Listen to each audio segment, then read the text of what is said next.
All right, guys, morning. Figure I'd get my video going so you can actually, if you've never met me in person. So here I am. All right, I got my Mitsubishi hat on today. You can see that. My Gensco shirt, and I'm at a standing, I like my desk when I'm doing the trainings. I like to stand up just because my chair kind of squeaks, right? And it's nothing worse than hearing when you're talking with me, maybe when you're calling phone support and you're talking with me, you could probably hear my chair squeaking. So every now and then I have to WD-40 the chair, right? So you can't hear that thing squeak. So, but anyway, so yeah, welcome. Here, let me get this going. Change this. Let's see, slideshow, current slide. Okay, so yeah, again, David Wood with Gensco. So Mitsubishi DSG for Oregon. And I do the trainings here at the Vancouver Training Center. So if you guys need some more training, the M&P 2-day training, the advanced M&P training, or the City Multi 3-day trainings. So I do those at Vancouver, and then Garrett, he's looks like he's here also, and he helps and does the 2-day M&P training right now. And then he will be testing and doing the advanced training coming up also, so advanced M&P. So at the Vancouver Training Center. So if you guys want more trainings than what we offer, on these webinars, then do sign up for those. So again, this presentation is pretty basic. Just my something's happening on my end, my screen. So anyway, the training, yeah, just install best practices. Trying to just have something real basic, because it seems like we do trainings. I'm guilty of it too. We do some trainings and we talk about a lot of information quickly. And what I want to do on this is less information, slow down, and then talk about just basic stuff that we don't spend a lot of time on in the certified training. So this is the training here is talking about R410, but I did add some stuff for the R454B in here, just because you're right now caught in a transition, right? So the trainings, we're currently working on the new R454B training. And for the in-person and the ones you're going to do through the webinars. So we're, like I say, we're supposed to have them done by the end of this month. And then from there, when we start training, doing those trainings, I don't know, maybe March, maybe April 1st, I don't know yet. But so I put a little bit of that in here just to kind of give you some idea of where it's going. So yeah, differences that I have seen already on the R454B stuff is the free space requirement on the Smart Multi. So that's a big change.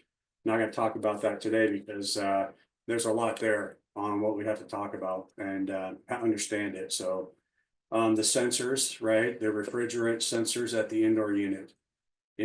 So which ones have them, which ones are being used, etc. So, and then handling the refrigerant. So that being said, let me get this video canceled here.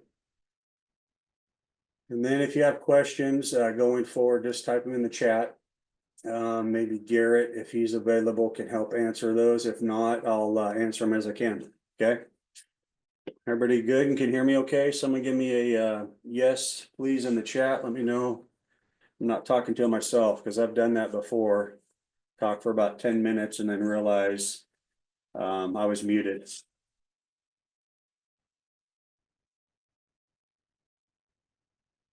Yes, thank you. Yes. All right, great, guys. Okay. Let's start off, actually, let me do this. I'm gonna hit end slide here in this presentation. Where I wanted to go before we started was make you aware, right, our resources. Window, let's go right here. There we go. Right, number one resource for us, MyLink Drive. So if you're new to the product or just need a reminder, mylinkdrive.com. and a browser gets you to our website. If you haven't been there for a while, I've noticed documents have been updated and changed. So in particular, the last one I looked at, the MHK2 install manual, they have QR codes in there for scanning and finding documents quicker, which is kind of neat. But if you notice, we have a new tab, Mitsubishi Pro right here. So you click that tab, and then this link opens up into a new, opens up in the browser to a new page. So this page here is for the R454 product only. So we're gonna have two websites. You may have already heard this. Hear you good? I'm not logged into the host Zoom, so I won't be able to help. Okay, got you, Garrett. That's no problem. So yeah, two websites going forward. So again, MyLink Drive, R410 product only. What I was told is this website's full to capacity and we can't add any more to it. So they made a separate site that's going to be for R454B only, which I think is a great idea. So again, I poked around on it a little bit, not much, but there's some equipment in here. For example, if you just hit like indoor products, and I was just kind of going down. I did, yeah, right here, I did a drop down and just selected Mitsubishi so far, put a check mark there. And then what I was doing was kind of going down, looking at indoor units. And you can see the nomenclature has changed and they kind of list it. These are a lot of just miscellaneous stuff right here. I haven't figured out how to target in on a particular unit yet, but so if we go down to like right here, MFZKX12, so you can tell that's a different nomenclature, right? So that's R454B, plus it tells you right over here, floor unit R454B. And then again, if you click here, then here's your submittal for it.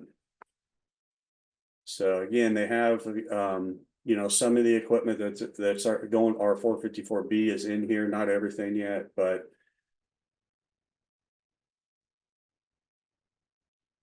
so yeah, I'm not going to show you much more than that. I just wanted to make you aware of the new website. Okay.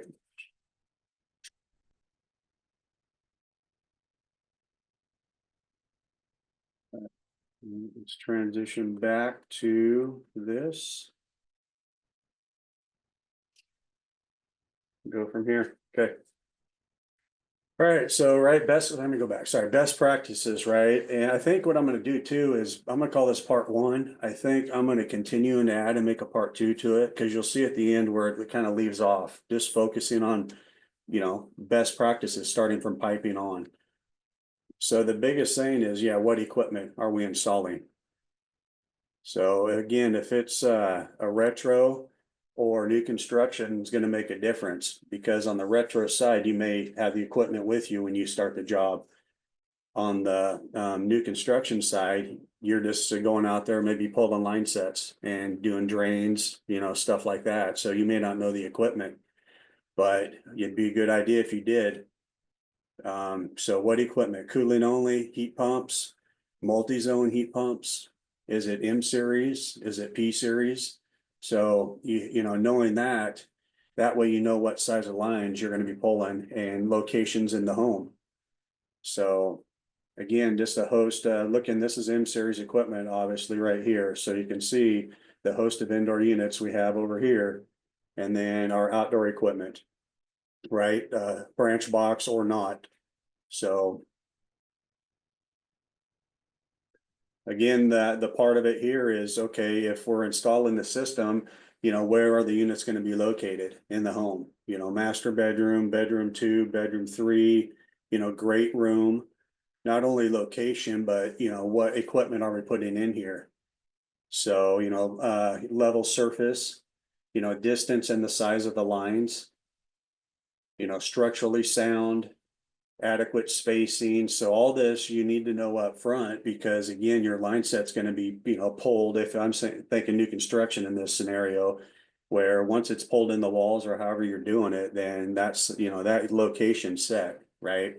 You can make a change, but it's pretty much set at that point. So, return air circulation, air throw, service and maintenance access, making sure we do have access to the equipment. So I did put here in red, so this is a new requirement for R454B equipment. We're gonna have to know on the smart multi, minimum room area requirement. So that's something kind of new added to, you know, on this particular slide, so. So again, we need some type of blueprint going forward. Here's an option for you, right? If you Diamond System Builder, if you're familiar with that, if you design it in the Diamond System Builder program, and then through that program, you label, you know, bedroom, these are tag reference, like it shows down here.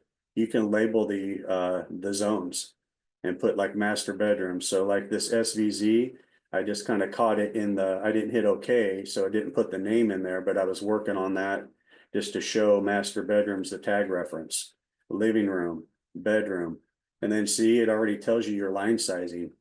So once you go back here and you know, hey, this room is gonna get, let's see, so let's say a GS06 bedroom, let's call it, or let's do this, master bedroom.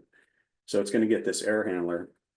Here's the master bedroom, so I would know, okay, I better be pulling my line set, which is quarter half to this master bedroom.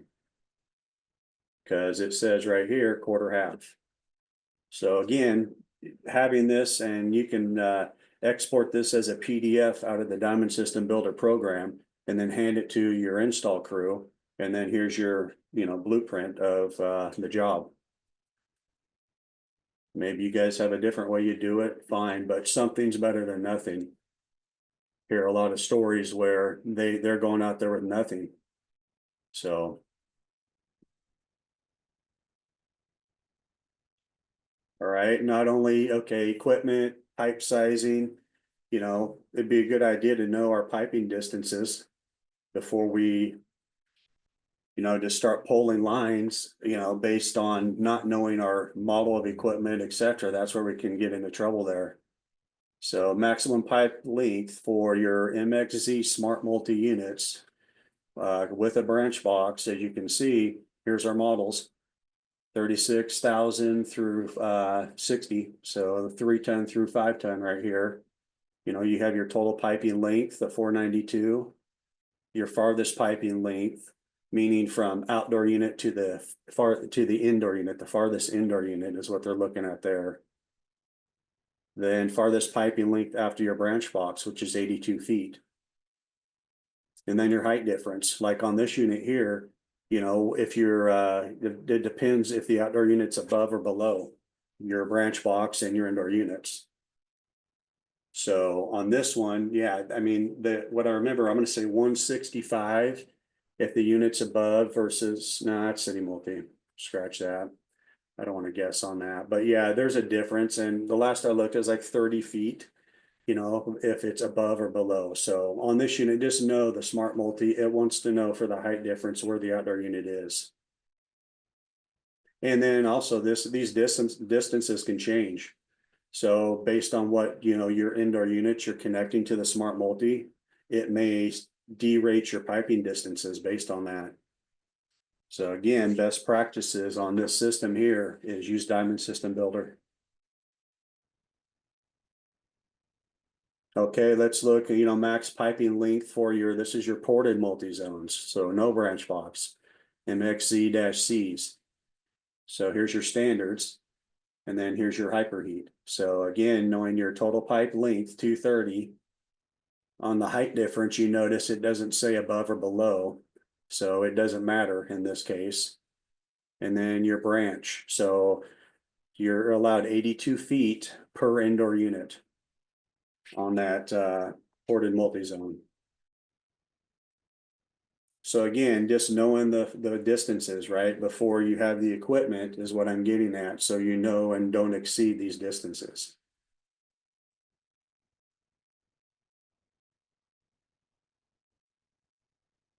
All right, let's look at, here's some R454 B equipment. So max pipe length. So here's the M series right here. Here's your model numbers, the FXs. And it looks like to me, I haven't dug into this really deep yet, but these distances are longer, the piping length is what I see there. Here's your height difference, number of bends. That doesn't look like it's changed there. So it looks like, yeah, piping distances have changed. Here's P series. AK, AH, AK, there's your BTUs. So piping length 100, 165. So height difference 100 feet, number of bends. So again, you got to know the model, you have to know the equipment, right? So you could be out there pulling lines on this equipment and don't know any of the distances and see how you can get in trouble on that.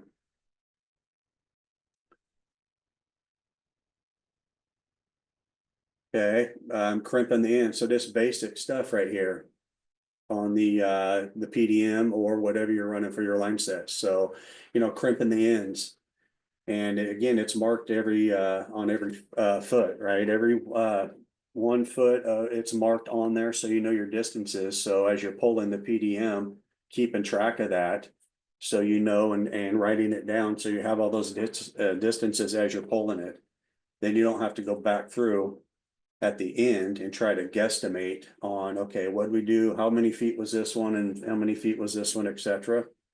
So kind of, that's why I put that in there is just, we need to be as accurate as we can on the piping distances.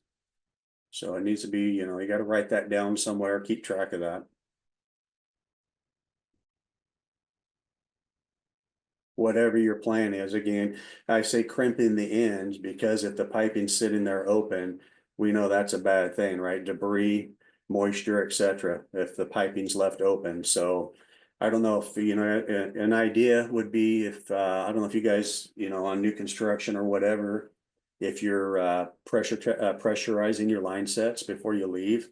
And then, at finish, when you come back and set the equipment, then check your lines, you pressurize them and leave a gauge on them or not, or leave a Schrader on them and come up with the set pressure you want to leave them at. Then when you show back up for finish, you check the pressure on those lines. And that way, if someone, blew a nail or a screw through your line set. But at least crimp the ends if you're not going to pressurize them.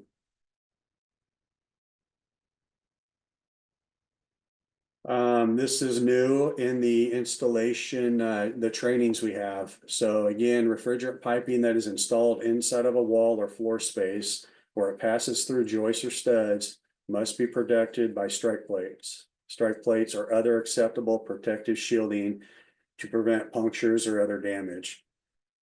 So again, I mean, that's always been best practices and a good idea, but it was kind of hit and miss if we did it.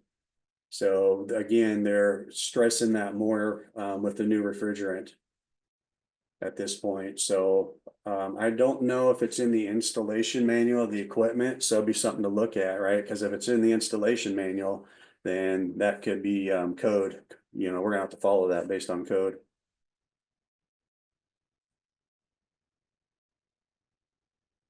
So bending copper. So just again, properly installed and a nice installation. So this is the best, so don't give me any grief on my picture here. I know this is brazed fittings and, on elbows and stuff, but it was such a nice piping picture. And I couldn't find a good one that with people using a tubing bender. So this is what I went with. So again, this best practices on either you're going to use a, physical fittings and brazing, which you can still do on our systems, or you're going to use, tubing benders. Or, gradually bend them. So again, using the proper tubing cutters, cutting the copper, again, this is this basic stuff that we don't really talk about enough. So that was the design of this class. So proper tubing cutters for cutting the copper versus, this scenario here, right? You need to bend it or just cutting it off with a bandsaw, sawzall, what have you, multi-tool. So again, I mean, I wouldn't do that. You could if you deburr it and then you'd have to blow all the shavings out of your piping. So again, I would just say don't do it.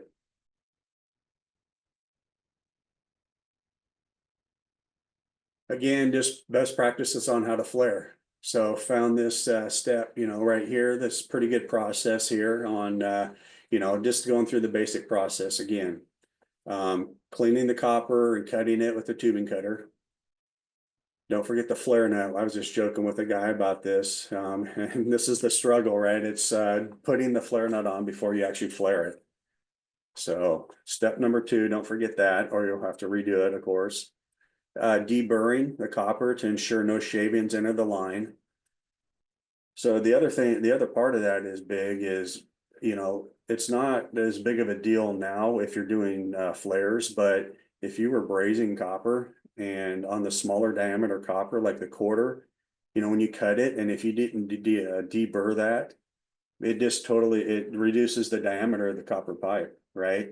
It just creates a restriction right there and downsizes the piping even more. So that was key on if you were doing brazing and using couplings and 90s and stuff like that. So you wouldn't have that sharp edge there. So, you know, deburr, even if you're doing the flares. You know, in the block now they have the gauges, so you can't set the depth, you know, too deep and have a, you know, too deep of a flare or too shallow. So the clutch driven, you know, type flaring tools are a lot better nowadays. So small amount of refrigerant oil on the flare before you tighten it for a smooth, you know, flare surface. Like it says, here's your clutch driven type of flaring tool. So you don't over, you know, tighten it or not enough. So you get that the right depth on that flare. And then, you know, a gauge, if they have these gauges that you can get and it checks your flare. So after you make that flare, you put your pipe in this gauge, and if it fits that diameter, then it's a good flare. Nylog or not, you know, is another thing that was brought up. You know, refrigerant oil is always stated right in our manuals. Nylog though, you could use, it's an assembly type lube, and I'll show you a little bit more info about it. So again, approved assembly lube on the rear and face of the flare, not on the threads, you know, not inside the piping, not to seal a bad flare. So, and then, yeah, torque wrench, right? So again, just focus again here, reaming all the tube ends to the full inside diameter of the tube to remove the small burr created by the cutting edge. Let's see, inside the edge not removed by reaming, erosion, corrosion may occur due to local turbulence and increased local flow velocity in the tubing. But see what I was saying right there, right? That's a cut piece of pipe with the, it's not reamed. So it just, it makes it a smaller diameter if you don't ream that out. Now, if you do the flare, and it's going to flatten that out anyway, but still, to make a good flare and have a good face on it, I would ream that out. And here's the other thing I've had happen too is the tip of the deburring tool, if you scratch it on the inside of the piping as you're doing the deburring, what happens is then the face, here, let me click to this one. See the face of that flare? That could be from that deburring tool. So, but a good flare, right, is looking, it looks like this. Clean, shiny, you know, just a nice looking flare there. So bad flares, right? You could see right here, just too shallow in the flaring block is what that is. And then scratched on the face. And then right here, see cracking, splitting on the end. Usually that's too deep of a flare right there. What happens. And then plus, I mean, it's crooked right here too. I mean, try to keep it as straight as possible, right? A nice straight section of so you can flare on a straight piece, because if it's curved, you know, too much and you flare, your flare, you know, you notice it's crooked when you do that. It can be. So sorry guys if this is basic stuff, but just refresher, right, for all of us. So any questions so far? See anything in the chat?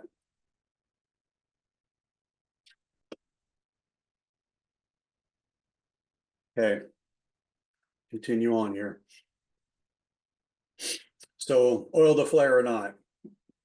Almost sure the flaring, guys.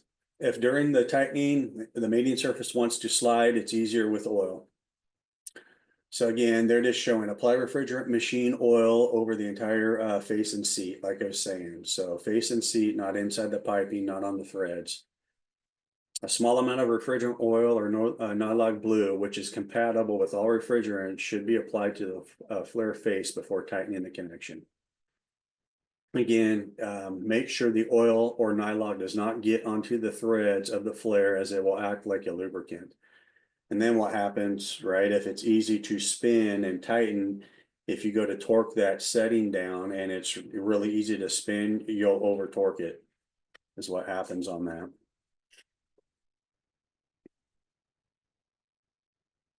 So Nylag or not, again, gasket and thread sealant.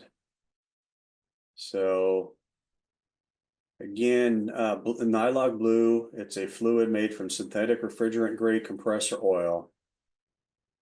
I'm just going to paraphrase this. So it's compatible with all system refrigerant and oils. Gasket coated with Nylag will never dry or become heat fixed. Okay, threaded connections coated with Nylag will block high pressure leaks by forming a hydraulic seal. See, we're not trying to do that. We're just trying to use it for an assembly lube. So again, that's what we're going to use it for if we don't have the refrigerant oil, or if you use it at all. It's a suggestion. Okay, what about copper press fittings? Sure, they're allowed, of course, right? So pick your type of press fitting, and that would be fine to use.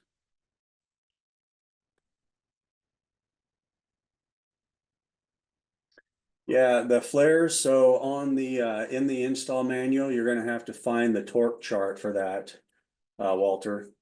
So there's a chart in the install manual that tells you based on your 1/4 inch piping, it should be, I think it's 13 foot-pounds is what I remember on that, 10 to 13 or 13. So that's where it's going to tell you.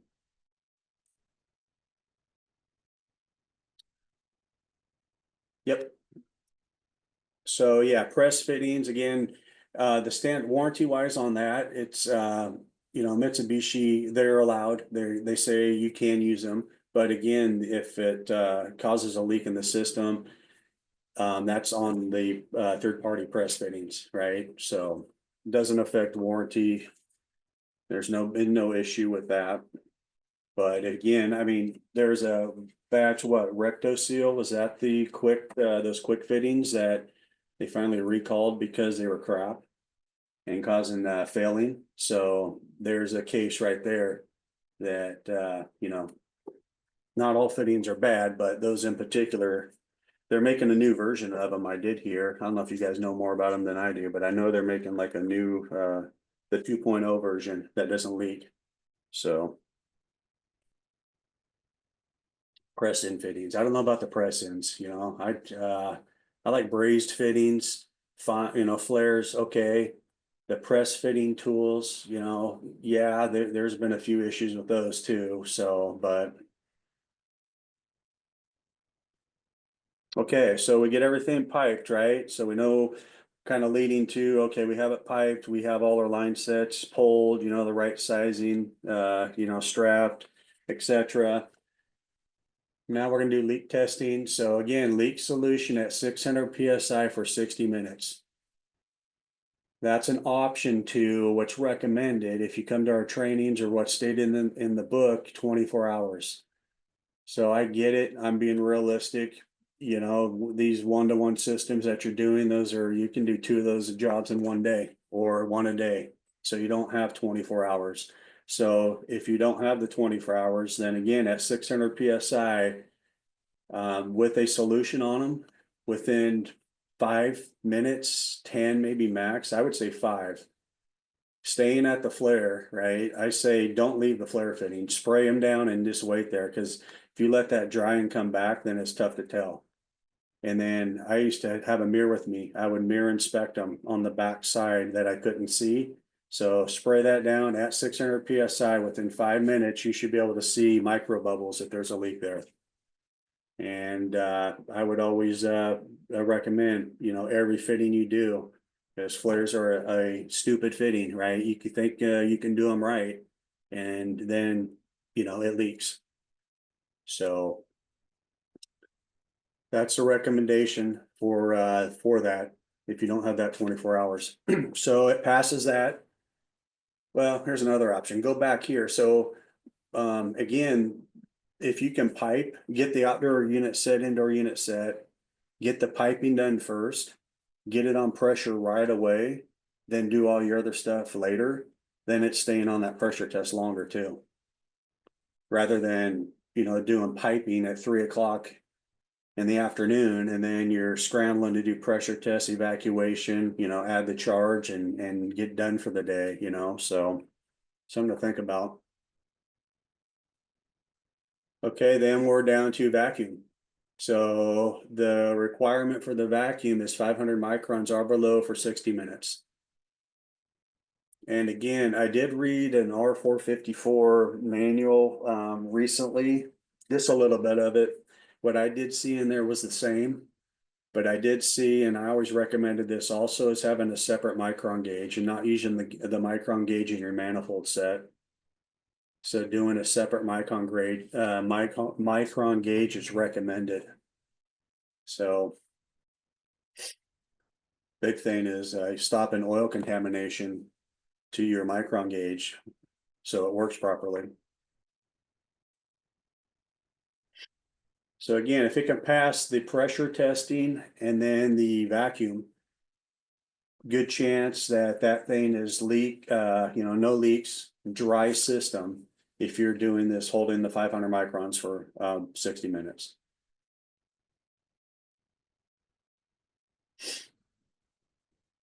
Okay, let's look at some charging now. So we're in a vacuum at this point, and we have a choice here. Let's look at our charge, right? Is it going to need any additional charge, or is it good out of the, based on the piping distances? So M&P series R410 equipment. Here's the example, piping length. So 25 feet, no additional charges required. Again, you have to know your unit, right? So exceeding 25 feet, you're going to have an additional charge is required. And we're pretty used to these charts based on, per 5 feet. And again, this is on your reference label on your outdoor unit. It has on that reference label, it's going to have the amount you have to add, and it'll tell you how much it's good for. And then it tells you, how many ounces per foot. So that's this is what we've been used to. Here's your P series outdoor units, and your P series, it's going to be different. So P series, here's your look right here, additional charge amount right here, based on if this is a PUZ A18 and we go and it's good for 70 feet. And if we go past 70, then we're going 80. If we go 80 feet, it wants 2 ounces, 90 feet, 4 ounces, etc. So that's how you're looking at that. So again, that's R410. Here's looking at R454B. So additional refrigerant charge for R454B. So again, piping length. Well, back to the piping too, this popped in my head. So I have not seen any pipe size changes based on 410 units and R454 units. So again, I have not seen one case where it's changed diameter because of the refrigerant. So piping length, so 25 feet, no additional charge. If you're exceeding the 25, additional charge is required. And then here's your new M series units, right? The FXs. And notice we're going per foot now. 0.22 ounces per for each 1 foot. So again, that's not a big deal, because if you take 0.22 and times that by 5, I think that's what it's 1.10 for 5 feet. And what we just have back here, 1.08 per 5 feet. So it's basically the same now at this level. So it's not a big change there. It's just they're going to list it per foot now. So here is down here. So this is looking at these particular models. So this is still M series, and this is kind of different right here, right? The 15, the 18, and the 24. We're good for 50 feet on these units. So no additional charge is required. Anything exceeding 50 feet, you're going to do, again, 0.22 ounces per 1 foot for those units.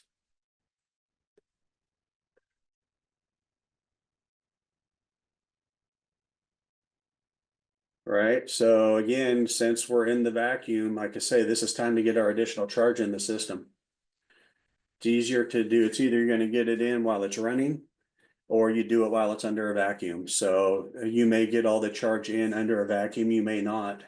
So I would do what you can under a vacuum and get the, get the amount you can in there. And if you have to, it takes all you can get it in there, then, open the service valves, and then you're gonna have to do the rest while it's running.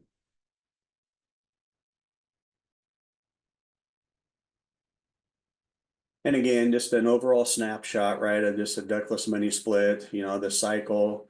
And again, here's our service valve, right, our suction service valve at the outdoor with our gauge port on this particular unit. And that's where we're doing our vacuum evacuation and pressure testing through there. And then, adding our additional charge, and then we can open our service valves after that. No particular order. I would do, the preference for me is if you have a liquid service valve, I would open that first slowly. Just to let liquid come out, trying to get the liquid out of the compressor, right? When we get these units, all the refrigerants pump down into the outdoor unit. So the compressor is full of liquid, and that can be a problem on startup. So what I would do, like I say, I would just try to just be strategic. And if we're going to let liquid out, I would like to have it come out the liquid line and then get to the coil and then work its way back, and then open the suction side and let it drift back to the, this is the accumulator right here / muffler on this system.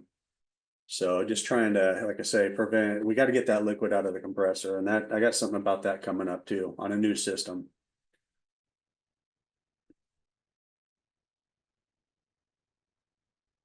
Okay, condensate drain, just a reminder on the condensation drains.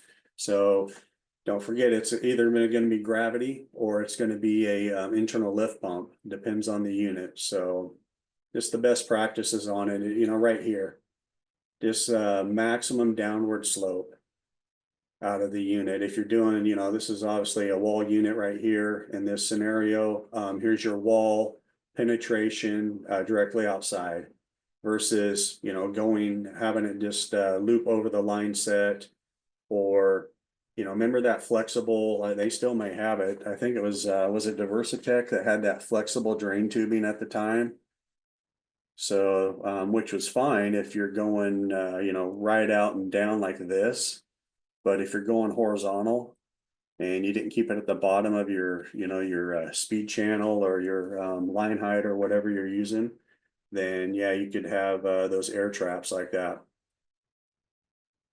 But yeah, again, just basic stuff here. And then if you have the lift pumps, right, they're showing right here out of the unit, lift pump into a common drain in this scenario.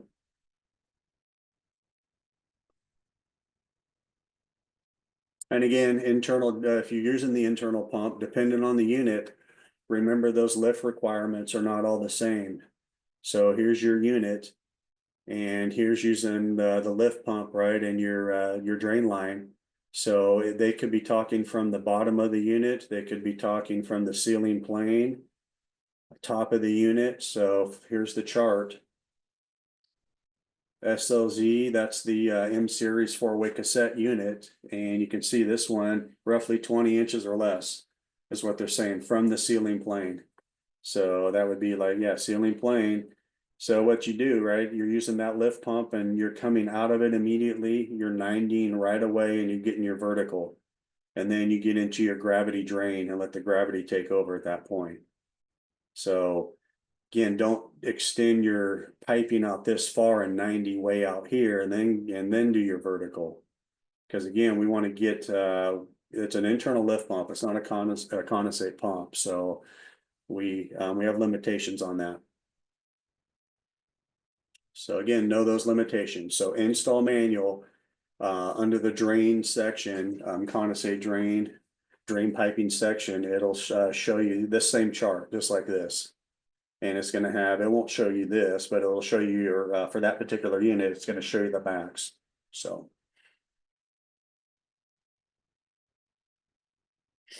The other thing would be going, another thing to mention here is sticking with the size they recommend out of the install manual and not reducing it down. So that's, again, that's on the inspector catches something like that, they're gonna ask, what size is, based on the install manual, what size is recommended. And based on that manual, it shows maybe 1.25 inches. Some of our units do show 1.25 inch drain line piping. And if you reduce that down to 3/4, that's on you at that point. So the inspector may say something, so you can't do that, or not say anything. Okay, so drain line's done now, right? Then the wiring. Just basic, because again, you may not be making the connections, you may not even be doing the wiring, right? It might be electrician doing it or whatever, but still knowing, if you might be pulling the wire with the lines, helping out or something. So again, just understanding the wire size based on the indoor unit and the outdoor unit, the combination you're using. So 14-4 or 16-4 is what we're going to be doing for wiring from our outdoor unit to the indoor. So again, it can be the tray cable like this, solid or stranded. It doesn't have to have the shielding in it. So like this wire right here, this is just basic like Romex or Romex type wiring. SO, I think they call it SO cable like this, if I remember right, with this type of black covering. So again, just the right gauge wire is what we're concerned about there. So. Right, outdoor unit gets power. And from the outdoor unit, these terminals here, S1, 2, and 3 on the outdoor equipment, power the indoor equipment. And then here's a look at the branch box system, the wiring for that. So again, here, let's focus on the indoor units right here. So indoor equipment on the branch box smart multi systems, notice it's 16.3 with a ground, or let's call it 16.4. And then here's your part numbers right here. So down here for that. So they're showing tray cable right here. So. But again, that's what we're doing on the branch boxes. So that's different from the 1-to-1s and the ported multi-zones.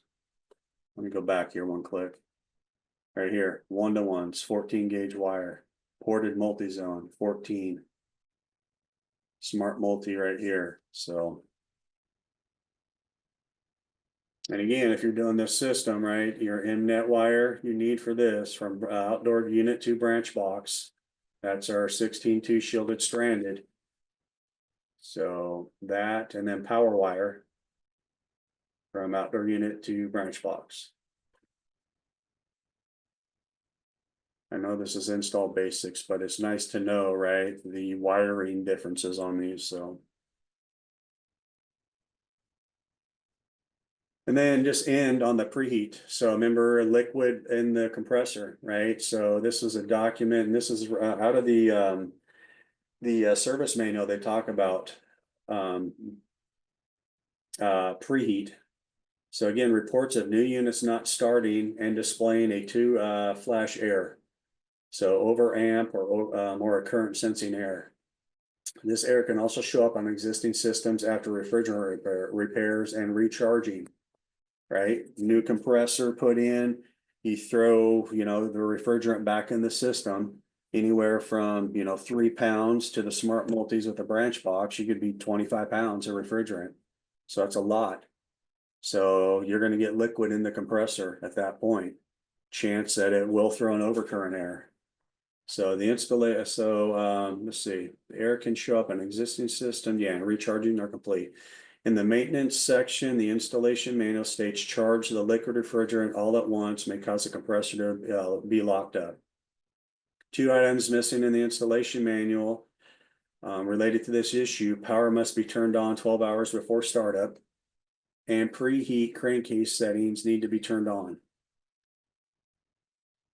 So again, this might be more for your startup guy. Maybe your installer is doing the startup. So that's why I kind of included this in here. So the settings differ based on model, if they're on or off from the factory. Don't have a good list for you guys on which one. Seems like we start putting a list together and then something changes, so.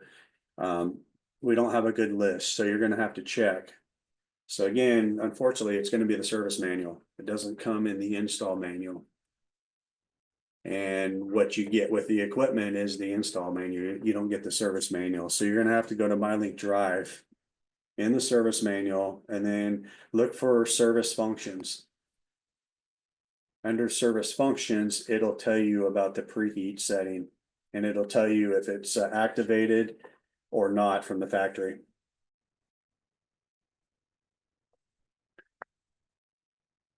Let me show you that real quick.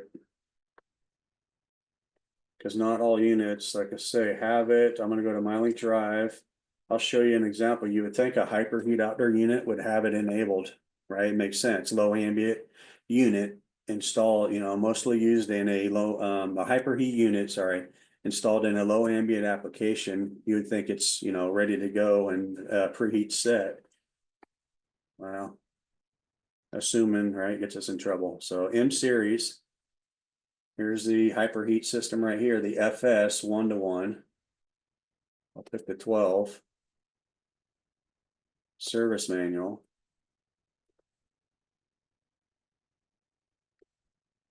Under the contents, like I say, look for service functions. If it doesn't have service functions, it's not going to have the JK jumper to cut for preheat. So if it has page 24 in this case,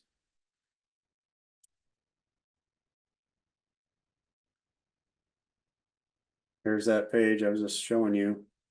Here's the preheat control settings. So talking about the different models, what preheat control, what it does, it turns on when the compressor ambient is 68 degrees or below. When the preheat control turns on, the compressor is energized. Depends on the unit, either 50 watts or 70 watts of power is trickled through the board, the inverter board, to the compressor winding, and that's what heats the compressor. Preheat control setting, JK jumper. To activate preheat jump control, cut JK on the inverter board.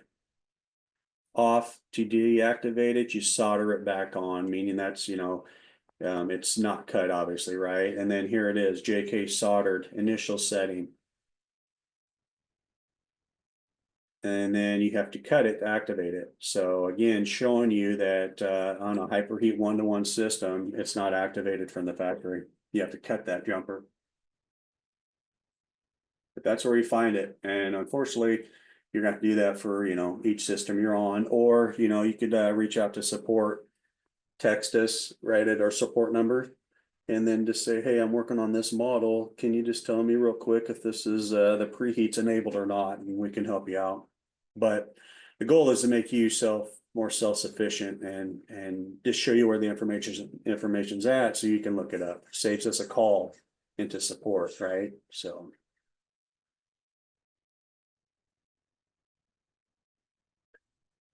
But guys, I think, let me go back here. I think that's done. Yeah, that's pretty much it. So again, kind of left off there. Like I say, I want to call this part 1.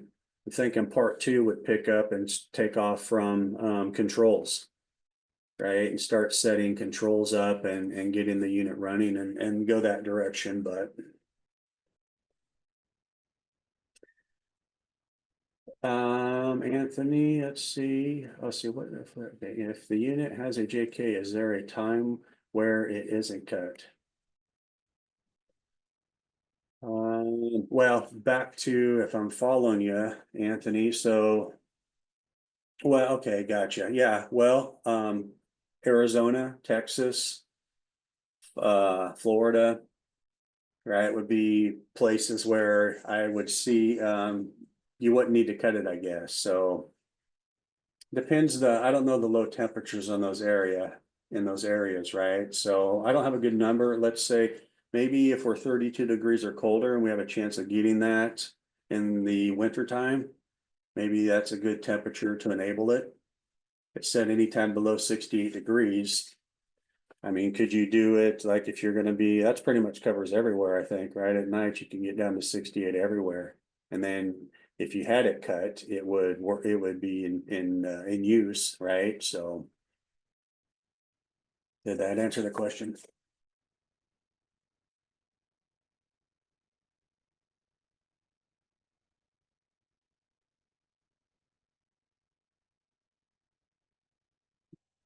Let's see, are you running into more leaking line sets?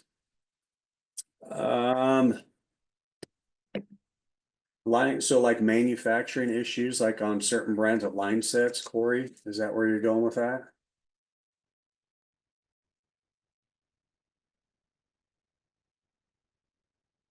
Cause no, not, I know more about that though, leaking line sets, formatory corrosion type of scenario causing it. So you'd have to expand on that, yes, those.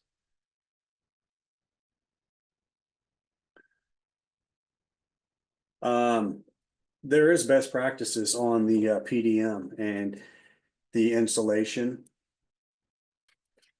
Did you guys know about, I don't have it handy as far as the document on it, but let me go back here. So if you're having breakdown of the line sets, right here, PDM, right, there's a document. I could probably find it real quick in a minute, but if you're cutting this, or if this is open and you're not, they show putting a zip tie on it. It's that simple, or you tape over the end here, because what you don't want is water getting down between the copper piping and the insulation.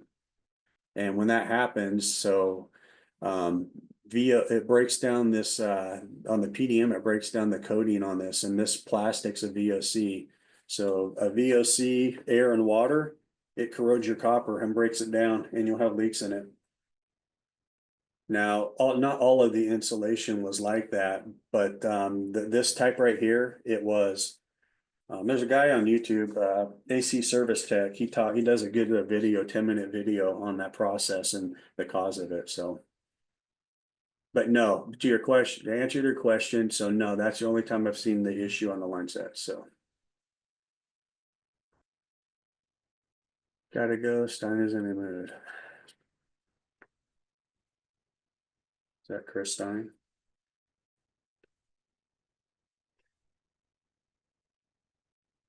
But guys, so yeah, I'll hang around for another 8 minutes. We'll go to 8 o'clock. I'll see if I can find that, pop that document up too in the meantime. If you have questions, fire away. And what I'll do.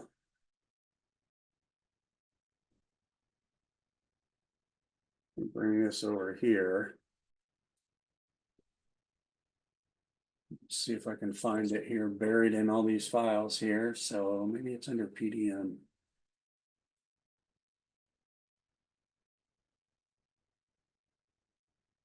Yeah, right here, PDM.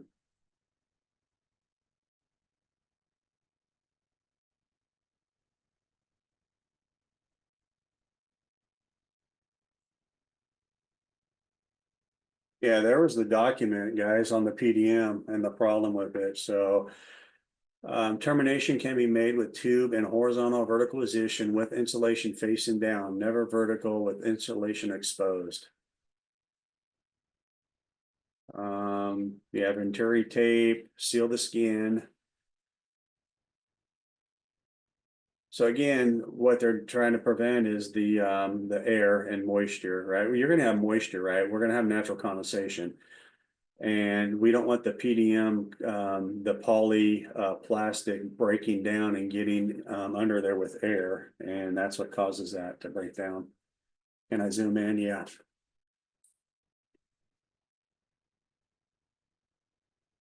Let's see, I'm gonna go down a bit right here. I'll stop right there for a minute.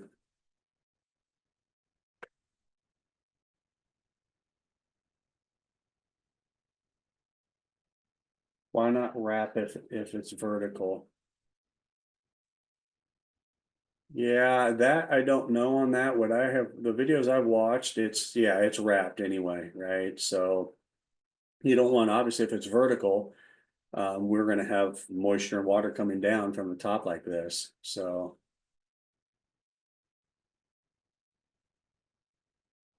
You want it sealed at both ends, all ends.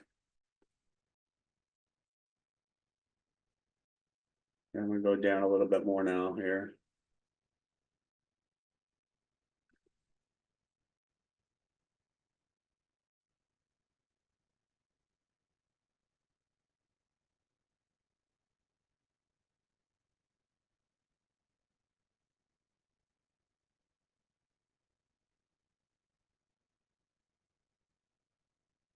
See what else I had, guys. If you're done reading that here, let me go here. Zip tie is proven to work.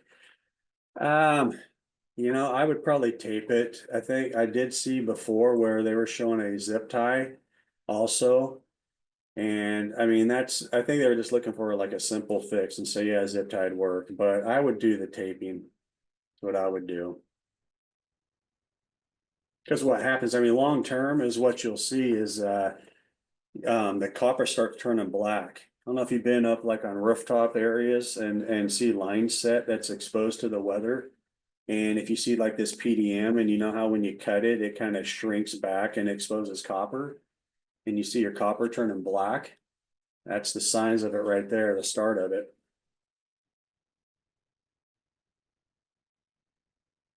Here, actually I was gonna do this. Let me open, let's see, image. See what I got here.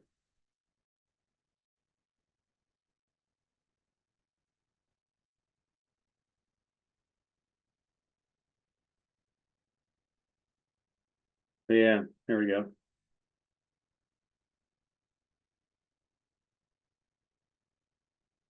See the cracking right here? Now this isn't black from corrosion and stuff, but you can see the copper right here. Yeah, I don't know if that's from the same thing. It's just an image. I can't remember where I did get this, but that's not caused by the fulminary corrosion. That's something else.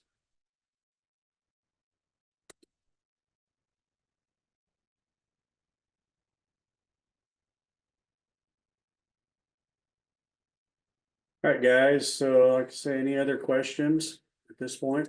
I'll hang out another 3 minutes here. So otherwise, thanks for attending. Hope you got something out of this basic stuff, just a refresher, right? So.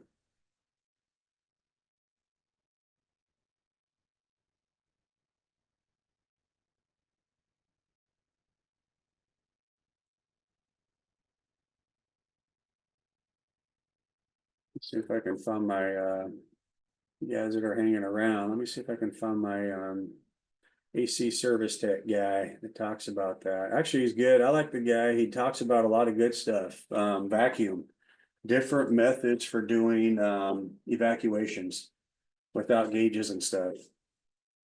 AC, let's see, let me go to YouTube here.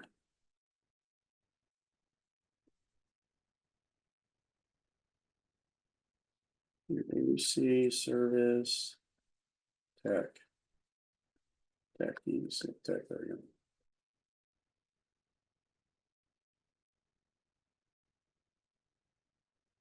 Yeah, here he is, this guy. Don't feel bad when things take longer for you to digest. I will tell you that I'm not somebody that's just going to walk up to a system and be like, Anyway, that's the guy. Like I said, he does some good stuff on HVAC and refrigerant and vacuum steps. Here's this one right here, the 10 steps. I think this is the one. Watch that video right there. That's a good one. So like we have nothing else better to do, right? We're watching videos on our trade, but hey, we got to, right? We have work and then, life's not busy enough, right? We're gonna watch HVAC videos on the side. But hey, we got to do it sometimes, right? So.